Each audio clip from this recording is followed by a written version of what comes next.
నేను ఎన్ని ఎక్కువ మ్యూచువల్ ఫండ్స్‌లో ఇన్వెస్ట్ చేస్తానో, నా పోర్ట్‌ఫోలియో అంత డైవర్సిఫైగా, సేఫ్టీగా ఉంటది అని మీరు అనుకుంటున్నారా? ఇలా అనుకుంటే ఒకసారి మళ్ళీ ఆలోచించండి. మీరు మీ పోర్ట్‌ఫోలియోని ఇంప్రూవ్ చేయకుండా ఇంకా కాంప్లికేట్ చేస్తున్నారు. Hello everyone welcome to data decoded series episode 5. ఈరోజు మన ఛానెల్‌లో మనం అసల మ్యూచువల్ ఫండ్స్ ఎక్కువ ఎన్ని కొంటే అది డైవర్సిఫికేషన్‌తో సమానమా?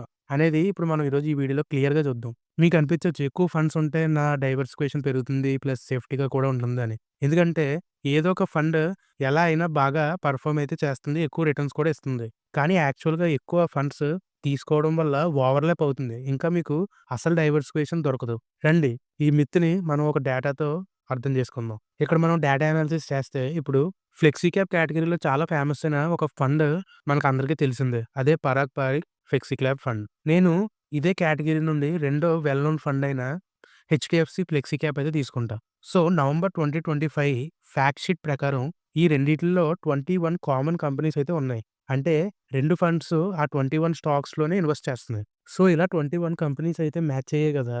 దీని అర్థం ఏంటంటే ఫండ్ యొక్క మెజారిటీ ఏయుఎం అంటే డబ్బు ఈ మేజర్ 21 కంపెనీస్‌లోనే ఇన్వెస్ట్ చేస్తున్నారు. నంబర్ ఆఫ్ స్టాక్స్ ప్రకారం చూస్తే హెచ్‌డీఎఫ్‌సీ ఫ్లెక్సీ క్యాప్ దగ్గర 50 స్టాక్స్ అయితే ఉన్నాయి. అదే పరాగ్ పారీ దగ్గర అయితే 88 స్టాక్స్ అయితే ఉన్నాయి.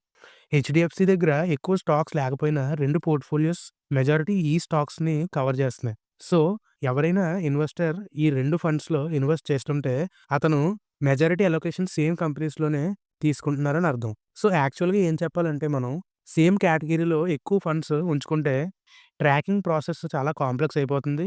ఎందుకంటే నంబర్ ఆఫ్ ఫండ్స్ పెరిగితే ఓవరాల్ అలొకేషన్ డివైడ్ అయిపోతుంది. ఎగ్జాంపుల్‌కి నా దగ్గర రూ. 100 ఉన్నాయనుకోండి. నేను 10 ఫండ్స్‌లో పెట్టాలంటే ఒక్క దాంట్లో 10, 10 అయితే పెడుతూ ఉంటా. అప్పుడు ఏదైనా ఒక ఫండ్ బాగా పెర్ఫార్మ్ చేసినా నా ఓవరాల్ పోర్ట్‌ఫోలియో మీద పెద్ద ఇంపాక్ట్ అయితే ఉండదు. అదే నా దగ్గర రూ. 100 ఉంది. నేను 5 ఫండ్స్‌లోనే ఆ డబ్బులైతే ఇన్వెస్ట్ చేస్తున్నా. ఒక్కొక్క ఫండ్‌కి జస్ట్ రూ. 20 అయితే వస్తాయి. అప్పుడు ఏదైనా ఫండ్ పెర్ఫార్మ్ చేస్తే అక్కడ నాకు ఎక్కువ రిటర్న్స్ అయితే వస్తాయి. అందుకే నెక్స్ట్ టైమ్ మీరు ఫండ్ సెలక్షన్ చేస్తున్నప్పుడు ఆ పర్టిక్యులర్ కేటగిరీలో ఒక్క ఫండ్ మాత్రమే సెలెక్ట్ చేసుకోవడానికి ట్రై చేయండి. అప్పుడు మీకు సేమ్ స్టాక్స్‌లో ఇన్వెస్ట్ చేయరనమాట.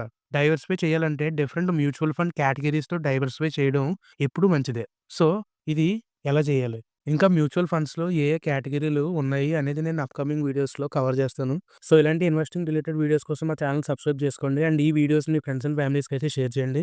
అండ్ మీరు ఎంత త్వరగా మ్యూచువల్ ఫండ్స్‌లో ఇన్వెస్ట్ చేయడం స్టార్ట్ చేస్తే మీ మనీ అంతకంత కాంపౌండ్ అవుతూ వెళ్తుంది. మీరు ఈవెన్ అది చిన్న అమౌంట్ అయినా చాలా ఎర్లీగా అయితే స్టార్ట్ చేయండి. దాని గురించి ఎక్స్‌ప్లెయిన్ చేస్తూ నేను ఒక షార్ట్ కూడా చేశాను. సో, అది కూడా కింద డిస్క్రిప్షన్‌లో ఇస్తాను. ఒకసారి రిఫర్ చేయండి. So, that's it for this video friends. వచ్చే వీడియోలో అయితే మళ్ళీ కలుద్దాం. Until then invest smartly, be safe.